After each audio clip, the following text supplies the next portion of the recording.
आप सभी लोग जानते हैं दिवाली का पावन पर्व है, पवित्र पर्व है और पूरे भारतवासी के लिए या पूरे विश्व के लिए अगर कहा जाए तो शायद दीपावली से सुंदर कोई पर्व नहीं हो सकता है। हमारे इष्ट सुप्रीम पावर भगवान राम का आगमन अयोध्या के अंदर हुआ और इसीलिए हम भगवान गणेश और माता लक्ष्मी की आराधना करते हैं कि ये वो दिवस था जिस दिन सभी लोग, चाहे वो देव हो, चाहे दनुज हो, चाहे नर हो, चाहे नाग हो, चाहे खग हो, चाहे गंधर्व हो, सभी लोग प्रसन्न थे और सभी लोगों की एक इच्छा थी कि कोई मेरी आराधना करे और मैं उनको प्रसन्नतापूर्वक आशीर्वाद प्रदान करूं।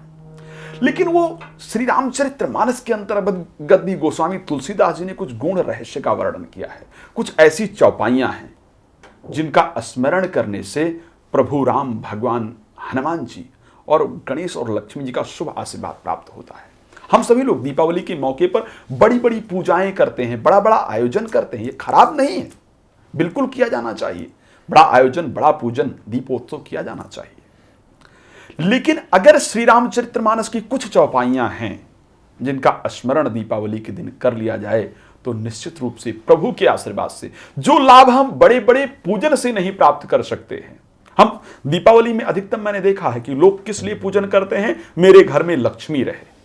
लेकिन मैं एक लक्ष्मी की बात बताऊं यहां पर, श्री रामचरितमानस में गोस्वामी जी ने कहा है कि जो संपदा नीच गृह सोहा और तिन्हि देख सुरनायक मोहा। जो संपत्ति भगवान राम के आगमन के बाद अवध में थी, उसको देख करके शायद देवताओं के राजा इंद्र को भी कहीं ना कहीं ईर्ष्या और द्वेष उत्पन्न हो रहा था कि मैं स्वर्ग का राजा हूं लेकिन मेरे अंदर वो प्रसन्नता नहीं है, वो सुख नहीं है, वो संपत्ति नहीं है जो शायद आज अवध के लोगों के पास है। तो श्री रामचरितमानस की कुछ ऐसी चौपाइयां हैं। अगर हम बात करें उत्तरकांड के दोहा नंबर 4 की चौपाई है, जब भगवान राम वापस आते हैं और अवध का दर्शन कराते हैं सुग्रीव इत्यादि को। ये चौपाई ऐसी हैं जो सभी देवताओं को, सभी ग्रहों को, सभी को प्रसन्न करने वाली हैं। दीपावली के दिन इन सुंदर चौपाइयों को स्मरण किया जाए तो निश्चित रूप से घर में सुख संपन्नता आती है, माता लक्ष्मी सदैव घर में निवास करती हैं। तो आइए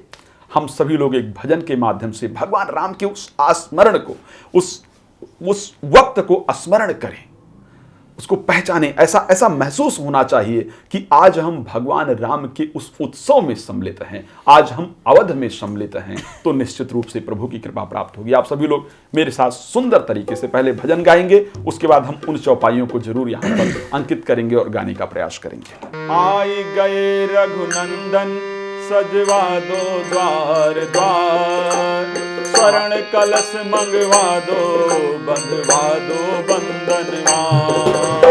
आई गए रघुनंदन सजवा दो द्वार द्वार, स्वर्ण कलश रखवा दो, बंधवा दो बंधनवार। आई गए रघुनंदन सजवा दो द्वार द्वार, स्वर्ण कलश मंगवा दो, बंधवा दो बंधनवार। आई गए रघुनंदन सजवा दो द्वार द्वार, स्वर्ण कलश रखवा दो, बंधवा दो बंधनवार। अब अगर इस भजन को देखा जाए तो दीपावली में पूजन कैसे करना चाहिए, इस भजन में बहुत स्पष्ट वर्णन किया गया है। दरवाजे के बाहर बंधनवार जरूर बांधना चाहिए। बंधनवार किस चीज का होना चाहिए? आम के 11 पत्ते बंधनवार में जरूर होने चाहिए। ठीक है, स्वर्ण का कलश नहीं संभव तो भी ताम के पात्र में, मिट्टी के पात्र में या फिर स्टील के पात्र में ही कलश जरूर बनाना चाहिए। तो स्वामी जी ने बहुत सुंदर आगे शब्दों को अंकित किया है, किस प्रकार अयोध्या नगरी सजी है और किस प्रकार हमें घर को सजाना चाहिए। सुंदर वर्णन गोस्वामी तुलसीदास जी ने सजी नगरिया है सारी, नाचे गावे नर नारी। हाँ, सजी नगरिया है सारी, नाचे गावे नर नारी। हाँ, खुशियाँ मनाओ, हाँ खुशियाँ मनाओ, गौरी मंगल चार। स्वर्ण कलश मंगवा दो, बंधवा दो बंधनवार। आई गए रघुनंदन सजवा दो द्वार द्वार। स्वर्ण कलश रखवा दो, बंधवा दो बंधनवार। आई गए रघुनंदन सजवा दो द्वार द्वार। स्वर्ण कलश मंगवा दो, बंधवा दो बंधनवार। आई गए रघुनंदन सजवा दो द्वार द्वार। स्वर्ण कलश रखवा दो, बंधवा दो बंधनवार। आज हम सभी लोगों ने अपने त्योहारों को भुला करके कुछ अन्य देशों को, खासकर चीन को फायदा पहुंचाना प्रारंभ कर दिया। दिवाली मनाने का वास्तविक तरीका क्या है? गोस्वामी तुलसीदास जी ने बहुत सुंदर लिखा। चाइनीज लड़ियां मंगा करके दिवाली मनाने का कोई फायदा नहीं। आप खुद विचार कीजिए, जब भगवान राम का आगमन हुआ था तो शायद चाइना इत्यादि अस्तित्व में भी नहीं थे, और चाइनीज लड़ियों की तो हम बात ही क्या करें। क्या उन लोगों ने दिवाली नहीं मनाई होगी? क्या उन लोगों के घर में खुशियां नहीं आई होगी? गोस्वामी तुलसीदास जी ने चौपाइयों के माध्यम से बहुत सुंदर वर्णन किया है। क्या बनाना चाहिए? घर में बंधनवार बनाना चाहिए, पताका घर में लगाना चाहिए। तो दीपावली के दिन बांस की छोटी सी लकड़ी मिल जाए या फिर केले का वृक्ष, केले का पौधा लेकर के आइए और घर के बाहर उसको लगाइए, जिससे वास्तविकता में भगवान विष्णु और लक्ष्मी जी का आपके घर में आगमन हो। गोस्वामी जी ने बहुत सुंदर, गोस्वामी तुलसीदास जी ने बहुत सुंदर चौपाई के माध्यम से बताया है कि दीपावली कैसे मनाएं।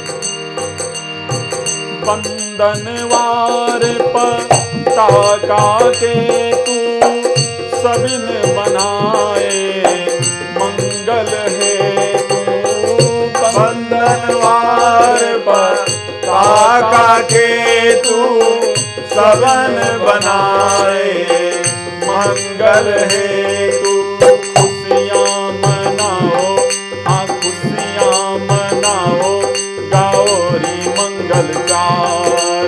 स्वर्ण कलश मंगवा दो, बंधवा दो बंधनवार। आई गए रघुनंदन सजवा दो द्वार द्वार। स्वर्ण कलश रखवा दो, बंधवा दो बंधनवार। आए गए रघुनंदन सजवा दो द्वार द्वार। स्वर्ण कलश रखवा दो, बंधवा दो बंधनवार। आई गए रघुनंदन सजवा दो द्वार द्वार। स्वर्ण कलश रखवा दो, बंधवा दो बंधनवार। घड़ियों से फुल घड़ियों से सजा राम दरबार। शोभा अजब बनी आज मड़ियों से सजा राम दरबार। शोभा अजब बनी, शोभा अजब बनी, शोभा अजब बनी, शोभा अजब बनी, शोभा अजब बनी, शोभा अजब बनी, शोभा अजब बनी, शोभा अजब बनी, शोभा अजब बनी। आज लड़ियों से मड़ियों से फुलझड़ियों से सजा राम दरबार। शोभा अजब बनी, आज लड़ियों से मणियों से सजा राम दरबार। शोभा अजब बनी। यहाँ भान कुल कमल दिवाकर कपिन देखावत नगर मनोहर। यहाँ भानुकुल कमल दिवाकर कपिन दिखावत नगर मनोहर। सुन कपीस अंगद लंकेशा पावन पुरी रुचिर यह देशा। सुन कपीस अंगद लंकेशा पावन पुरी रुचिर यह देशा। यद्यपि सब वैकुंठ बखाना वेद पुराण विदित जग जाना। यद्यपि सब वैकुंठ बखाना वेद पुराण विदित जग जाना। अवधपुरी सम प्रिय नहीं तो यह प्रसन्न प्रसंग जाने को अवधपुरी समप्रिय नहीं सो, यह प्रसंग जाने को जन्मभूमि मम पुरी सुहावन, उत्तर दिश सरजू बह पावन। जन्मभूमि मम पुरी सुहावन, उत्तर दिश वह सरजू पावन।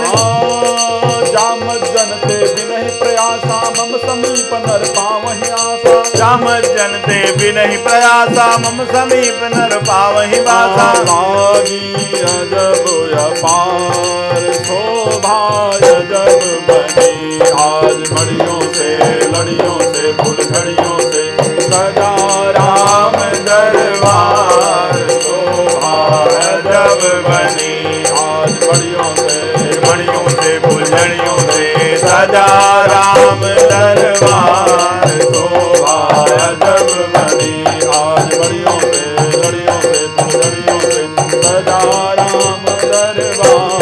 शोभा अजब बनी, शोभा जब बनी, शोभा जब बनी, शोभा जब बनी, शोभा जब बनी, शोभा जब बनी, शोभा जब बनी, शोभा जब बनी, शोभा जब बनी, शोभा जब बनी।